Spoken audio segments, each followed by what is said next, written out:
Okay, so we're now going to look at question 11. Now this is a 6-mark question, so straight away in your mind you should be thinking, a 6-mark question, we haven't really done these kinds of questions before, and we're probably going to have to write a little bit more for this kind of question in order to achieve 6 marks. Now we've recommended you spend about 10 minutes, and you'll notice that this is the most amount of time so far that you would have spent on one single question, which indicates that it's a little bit more important. And it can really help boost your overall marks, these kinds of questions.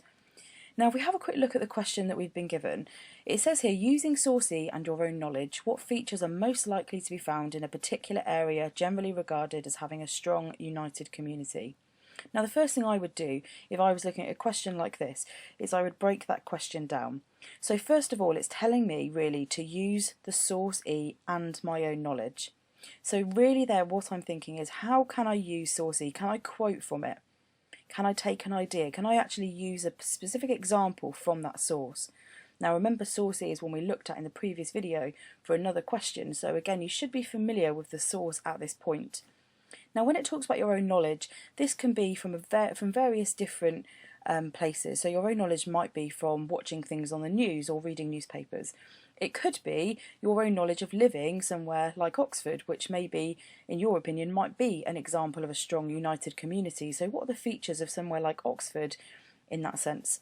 Now it could also be just knowledge that you've been told by your parents or things that you've talked about with your friends. So don't feel that you've had to specifically learn things in order to gain that. It's literally your experience of the world around you. Now looking at the question itself, it's saying what features are most likely to be found. So that's the key part of the question there. So what I would recommend really for a 6-mark question, I would recommend maybe looking at 2 or 3 different features and then explaining them in order to get those 6 marks, and potentially 1 or 2 of those needs to be from the source itself. Now in order to refer back to the source, simply use phrases like, according to source E, one of the reasons and one of the features that meant this community were able to be strong was this. Now this question really requires you to understand what it means, I guess, to have a strong, united community. So thinking about this really carefully, all it means is, a community is a group of people. What kind of features are there in a community where people seem to be getting on with one another, where people don't seem to have conflict, and where there aren't these kind of issues which maybe make it seem quite disparate and people are kind of separated from each other. So if we have a quick look, the marks, there's a specific mark scheme for this kind of question, and I just want to show you that. Now in the mark scheme, what they do is they give you here indicative content. So I'm actually giving you this content straight away because I think it's better when you're practicing to be able to see the kinds of things that the exam board are looking for. So I'm just going to read through these with you. Here are the kind of features that the exam board think might be features of a strong, united community. So they think strong community organisations. They think a sense of neighbourliness, which I think could be expanded a bit more there.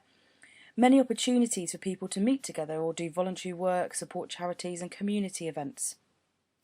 A multicultural community in which customs and festivals of people with different festivities and backgrounds are celebrated and supported.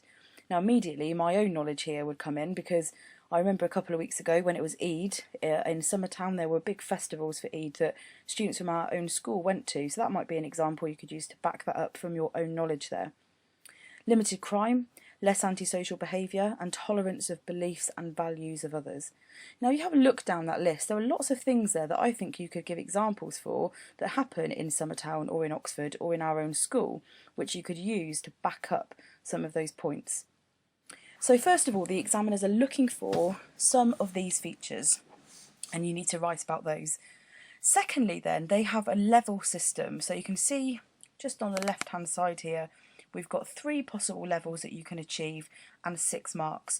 So your answer is not only looked at in terms of what you have said, but it's also looked at in terms of the quality. So if we have a quick look, a 1 or 2 mark answer would just offer 1 or 2 simple points without development.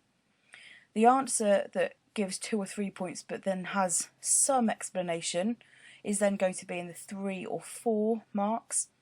But actually, if you want to gain that top level, it really clearly says that you have to have developed points supported by simple but acceptable examples with clear explanation. So the example I just gave you of multicultural community with the Eid celebrations in Summertown, that would be an example of a developed point there. So now that I've gone through that, have a quick look at that question, and again, think about how you might try and write your own answer to this question.